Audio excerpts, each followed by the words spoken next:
Hello YouTube. Hello YouTube. Olive Wood Piper here.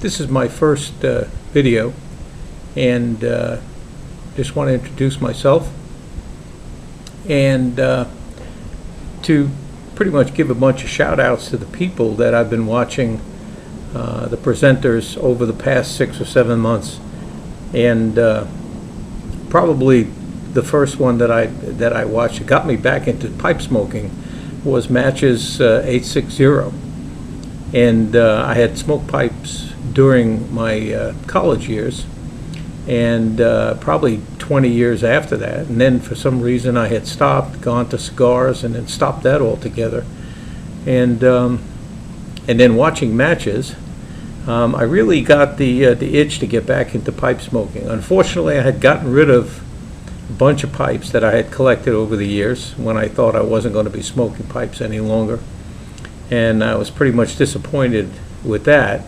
However, I had gotten into actually making my own pipes after watching several videos of pipe makers that were very instructional, and I started tooling around. I didn't have very extensive equipment.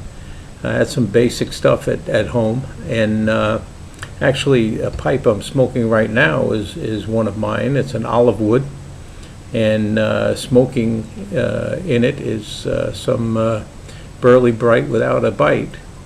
I'd like to give a couple of shout outs, obviously first to Matches 860, and some of the other guys that I think are just fantastic. Cane Rod Piper, who has been so instrumental in helping me with my restorations of some of my estate pipes that I've acquired.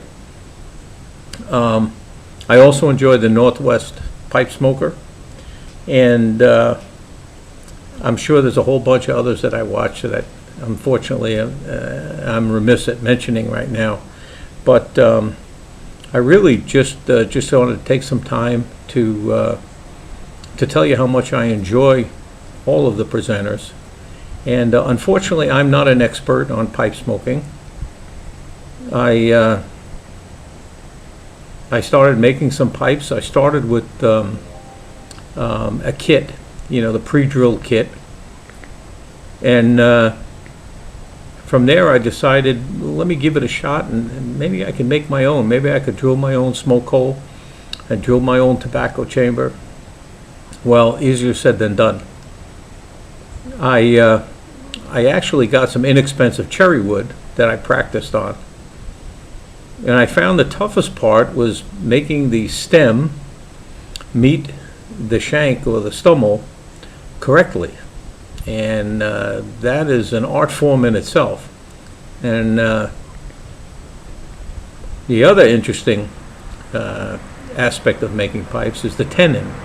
When you grind the stem and drill for the tenon, and to drill the hole in the tenon correctly without going through the side of it, it's extremely difficult. I've gotten to the point though that I'm fairly good at it. I've probably made in excess of 12, 15 pipes. From the cherry wood, I actually went into olive wood, hence my name, Olive Wood Piper. I love the olive wood.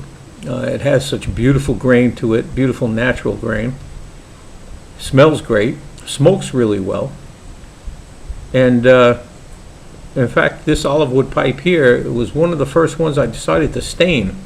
And I've read where olive wood pipes, olive wood doesn't take a stain very well because of the oils in it, but I had no problem staining this, as you can see, and it smokes really well. And then from the olive wood, I progressed on to briar. And I've made some nice briar pipes, and I like larger pipes.